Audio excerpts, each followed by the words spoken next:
let's go through a normal skull day. I just picked up 12 skulls. I want to show you how I go through and just get everything ready for a big day of washing. I spend most of my time traveling in this truck, and I run a bed rug so I can sleep back here. So I always use these plastic mixing totes from like Home Depot or Lowe's or whatever when I'm picking up skulls. These are all frozen, so there's not much I can do with them today.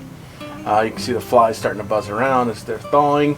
So what I like to do, these all have an ID tag in them, and they've all been skinned and they're frozen.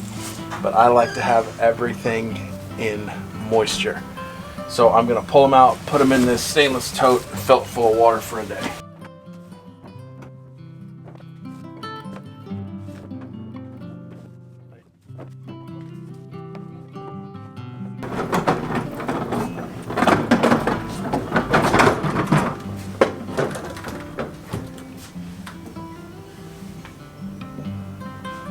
My buddy Steven got me this, and it's just this big insulated box, like a cooler box. I put it on casters and I can just roll around. That's 10 horns or 10 heads. And then I just fill it full of water. Everything soaks. I'm drowning flies, maggots, bod flies. I'm leaching out dried blood. I'm containing odor in water. This is just so slick. It's hot. Maybe 100 degrees here right now. So with it all closed up, in a couple of hours, I'll be able to pull them out one by one, trim off any of the excess, get them ready to go, and go from wet to the boil without them ever drying. I don't want anything to be dry until it's completely done and it's the finished product.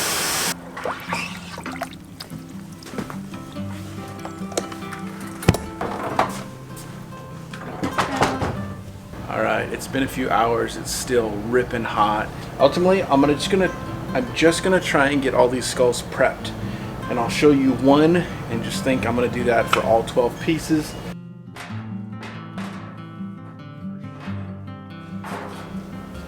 Silverware IBK. You can also use the folder if you want. I think I'm gonna have to freeze those skulls. They're already getting funky.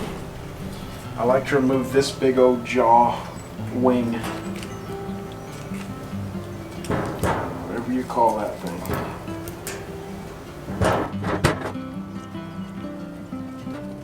Downfalls of doing this at home. This is right in front of my front door.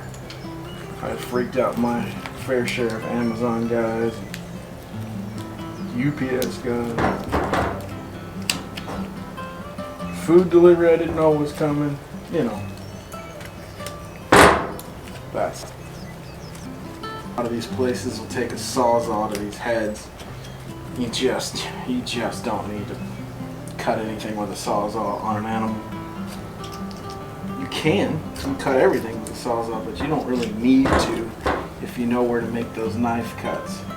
So a lot of times I'm having to cut off a lot of neck meat and vertebrates.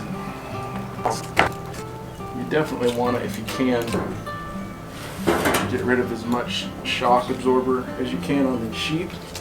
That big calcified muscle deposit on the back of their skull. Make sure you're cutting that out.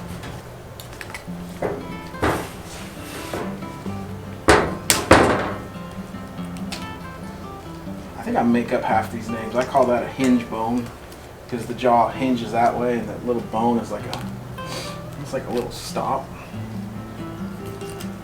I'm sure that's not what it is, but that's what I call it.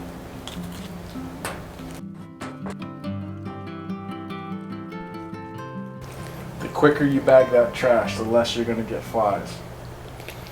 A lot of times I'll take and I'll just hose down everything I'm working on between every single critter I'm prepping. Just, especially in the summer months where everything is nasty, just saves you a lot of work. Now I'm going to take this skull and I'm going to hit it with a hose. See all this nasty stuff behind here? I don't want any of that in my boil. So I'm going to I'll cut what I can, and then I'm going to rinse it all clean with a hose, because I don't want that in my boil. I don't want that making my boil any worse than it's going to be. Okay. Gotta do that 11 more times.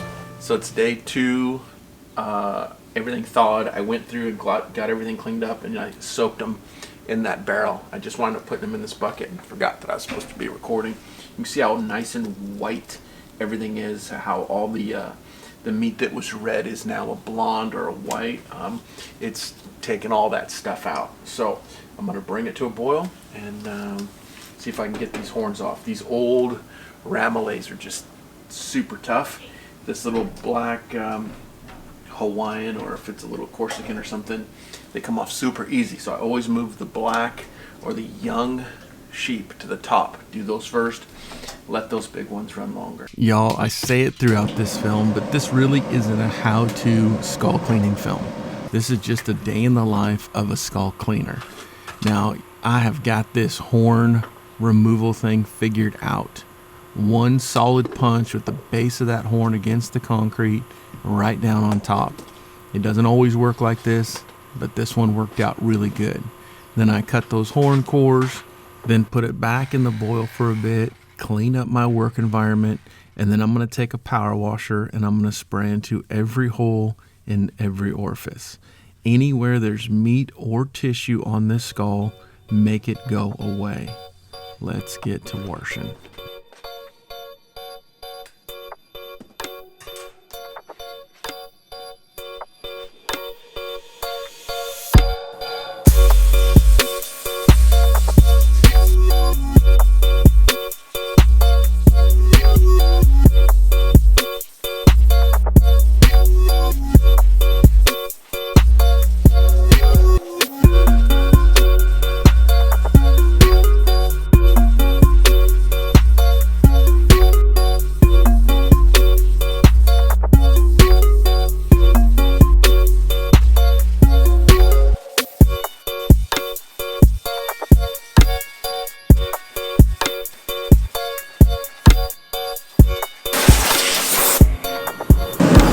Y'all, sorry it's loud and noisy. Day 3, I've got 4 more skulls to do. I'm gonna knock them out. I saved all these because they're all just quirky, man. Well, 3 of them are. Check this out.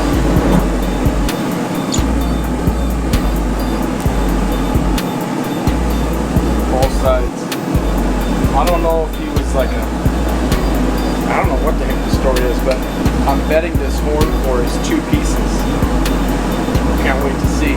See how nice they look after they've been in that, soaking in that water. This isn't really a cleaning film. This is what I do. So I'm gonna put these down in there. Once I knock this off, I'll show you. I love to share the unique, and then we'll go from there.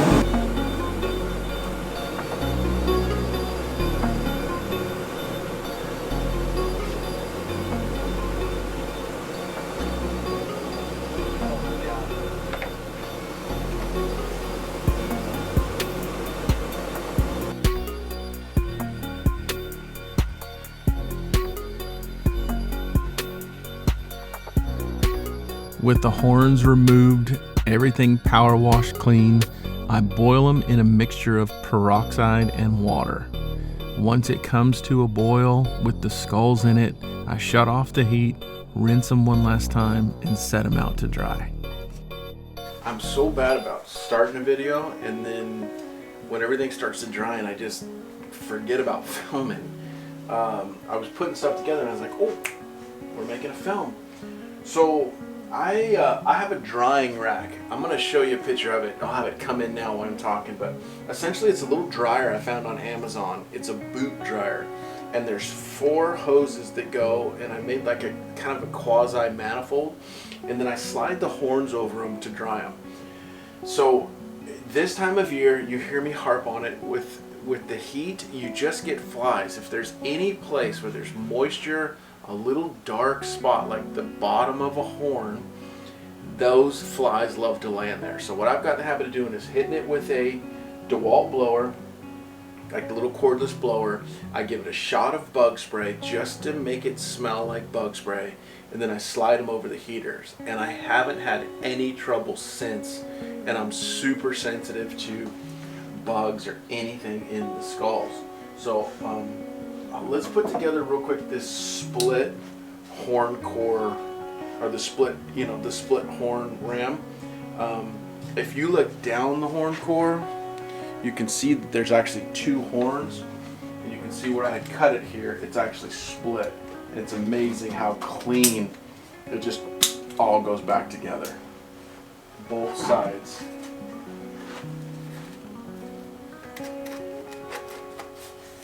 Super, super, super cool. Now I think you saw in the video where I had this nose piece was off. I could not get these off because we just had natural fight because of the split horn cores. So when I was smacking it, I had that nose fall off. Put that nose back on when it's hot. So pull it out of the boil and slide that nose piece right in there. It's super natural. And then when everything dries, it shrinks the bone, and it fits good. I put a little dab of super glue, and we're styling. So put all your horns back on. The place I do these horns for, we have gotten in the habit of just screwing and using no epoxy. The screw holds them in there, and if for any reason they pick up a bug there or wherever, they can pull the horns off, wash them, and put them back together. Out of the hundreds and hundreds and hundreds of skulls we've done, we've had very, very few issues, but we have had a few bug issues, and I think they pick them up near the ranch there, just looking for a place to lay. The last step in my normal day-to-day is putting on a coat of flooring Mop and Glow. I just take a cheap paintbrush from the 99-cent store, fill a little tub with Mop and Glow, and I, just like power washing, I coat it into every hole and every orifice. It gives it a beautiful sheen, a nice finished look, a great smell. It is really the difference of a finished skull and a non-finished skull. With everything dry, I load it in the truck. I do a pickup and delivery once a week, sometimes every other week. This skull business is a hobby for me. I love it. I've gotten really good at it, but I'm still making mistakes. I'm still learning, and I'm still trying to encourage you to give it a go. Give it a try. It's a very rewarding process that starts very, very dirty and nasty and winds up very beautiful and respectful. I hope you enjoy this very raw, kind of unedited version of a day in the life of a skull guy. If you do, please share it with a friend. Don't forget to give us a look on Instagram, and thank you so very much for watching. Till next time.